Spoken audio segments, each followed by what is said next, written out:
Assalamualaikum warahmatullahi wabarakatuh. Perkenalkan kami dari kelompok 7 akan mempresentasikan UAS DWO OLAP hasil dari pekerjaan kelompok kami. Sebelumnya kami akan memperkenalkan terlebih dahulu. Perkenalkan, nama saya Ahmad Alfian Ertiansyah, NPM 054. Saya Muhammad Yusuf Pratama, NPM 063. Saya Tiaula Kamat Rapsi, NPM 066. Saya Fatur Rahmansyah Maulana Muhammad, NPM 073. Dan saya Akam Rosyadi, NPM 079. Oke, silakan untuk dibuka laporannya.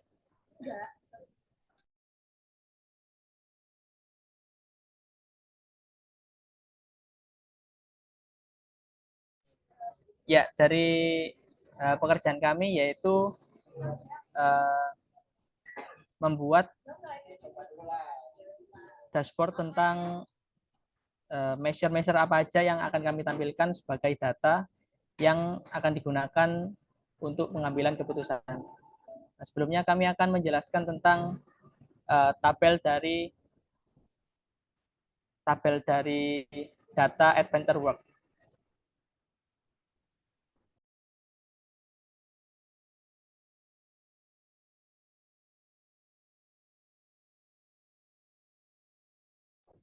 Ya, di sini dapat dilihat, mungkin bisa di zoom sedikit. Ya, oke, terima kasih. Di sini dapat dilihat bahwa kami menggunakan 4 tabel dimensi dan 1 tabel fakta. Sebelumnya kami menggunakan skema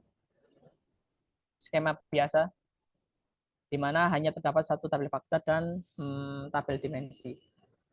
Nah, tabel fakta ini terbentuk dari tabel-tabel dimensi dari masing-masing tabel dimensi. Tabel dimensinya terdiri dari tabel dimensi produk, alamat, ekspedisi, dan toko. Lalu di sini measure yang kami tampilkan adalah total biaya, kuantitas produk, lalu sama ya itu saja, kuantitas produk sama total biaya. Mungkin beberapa dari atribut itu ada yang mengambil dari tabel dimensi yang lain. Begitu. Oke, selanjutnya kami akan mendemonstrasikan ETL dari pembuatan tabel tersebut.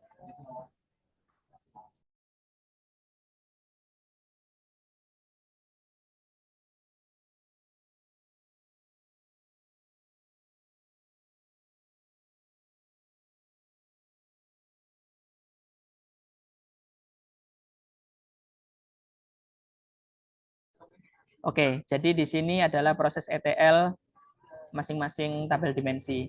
Di sini mulai dari tabel dimensi alamat, kami mengambil tabel address, lalu digabung dengan tabel provinsi, sehingga menghasilkan kami membutuhkan provinsi di situ sebagai tambahan di dalam tabel address. Lalu setelah itu kami gabungkan dan kami mengambil tabel dari country itu sendiri, lalu di stream lookup dan menjadikan satu kesatuan menjadi dim alamat ini. Itu next. Nah, untuk tabel dimensi toko ini kami menggunakan gabungan dari tabel dimensi store dan customer address. Lalu kami menggabungkannya menjadi tabel dim toko. Next. Nah, untuk tabel dim ekspedisi ini kami hanya menggunakan tabel dari ship method saja. Lalu kami seleksi yang tidak dipakai. Next. Nah, untuk tabel dimensi produk, kami menggunakan tabel produk dan subproduk kategori, di mana ini akan digunakan untuk acuan produk apa yang terjual dan kategori apa yang ada di dalam produk tersebut. Next. Nah, selanjutnya setelah terbentuknya semua tabel dimensi, kami menggabungannya ke dalam tabel fakta.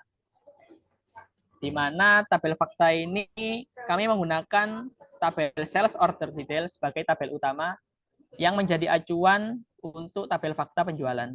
Di sini sales order detail kami gabungkan dengan sales order head, lalu digabung dengan tim produk, tim ekspedisi, tim toko, dan tim alamat. Next.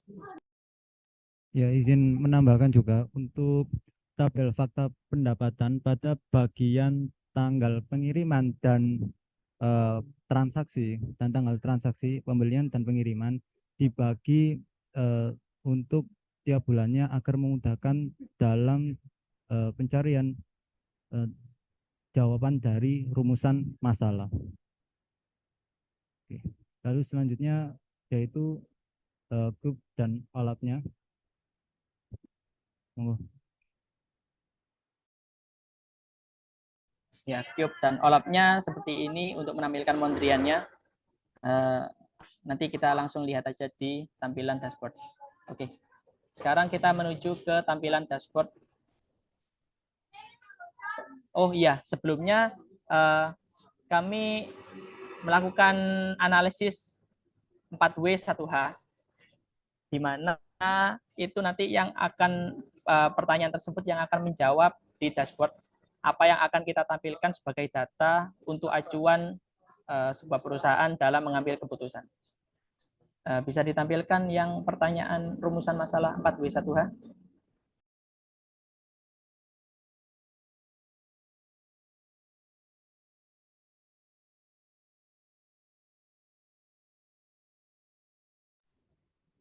Ya, di sini untuk yang pertama yaitu toko manakah yang memiliki pembelian terbanyak, lalu barang apa yang paling banyak terjual, bagaimana urutan omset dari tahun ke tahun, dan kapan omset tertinggi yang pernah dicapai. Oh, sama satu lagi ketinggalan, di mana negara dengan omset penjualan tertinggi. Oke, selanjutnya kita melihat tampilan dashboard dari OLAP itu sendiri.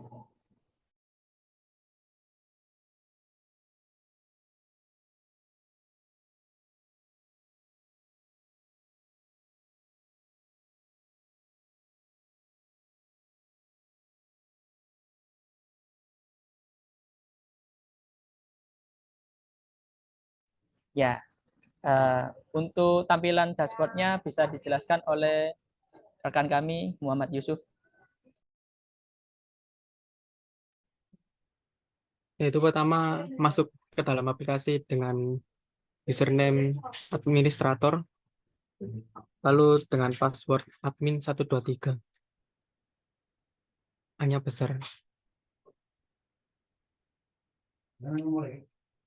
Nah, lalu ini adalah pendapatan tahun 2001, yang mana mulai dari Juli sampai Desember, lalu pendapatan tahun 2002,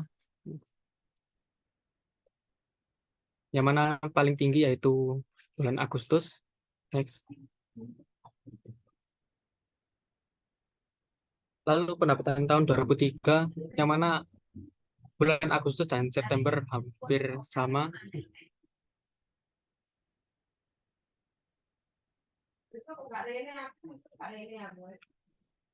Lalu pendapatan tahun 2004, yang mana hanya Januari hingga Juli, yang mana pada bulan Juli sangat menurun pendapatan. Lalu omset per tahun, yang mana tahun 2003 merupakan pendapatan tertinggi, hampir 70 juta dolar.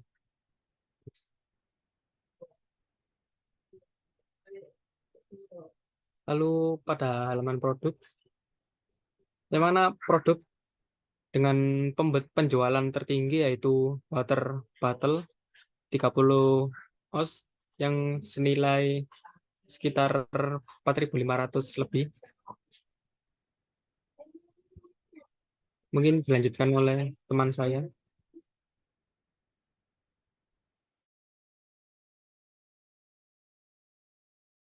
Oke, selanjutnya masuk ke negara.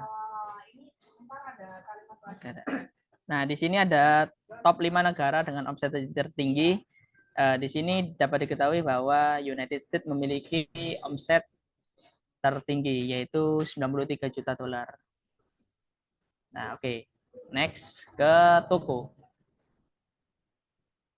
Di sini terdapat top 5 penjualan toko berdasarkan transaksi. Di sini terlihat bahwa toko Figueroa Exercise Company memiliki jumlah transaksi paling banyak, yaitu sekitar 500 lebih, 530 di antara yang lain. Nah, pertanyaan-pertanyaan dari rumasan masalah sudah terjawab. Lalu selanjutnya ke OLAP, tampilan monthly-nya. Ini tampilan opsional, tapi kita ikutkan sebagai pelengkap saja. Ya, jadi di tampilan monthly ini, measure yang kami tampilkan yaitu unit penjualan dan total penjualannya. Di mana measure tersebut terbentuk oleh produk, ekspedisi, dan alamat. Ya. Di sini terlihat bahwa unit penjualannya ini terjual 274.914 pieces dari semua produk, dengan total penjualannya itu berapa, 170 juta dolar, 956.703. Tapi itu untuk tahunnya tidak kami seleksi sehingga memiliki total penjualan yang segitu. Oke. Nah, itu saja sih presentasi dari kelompok 7. Apabila ada salah kata mohon dimaafkan. Sekian dari kami. Wassalamualaikum warahmatullahi wabarakatuh.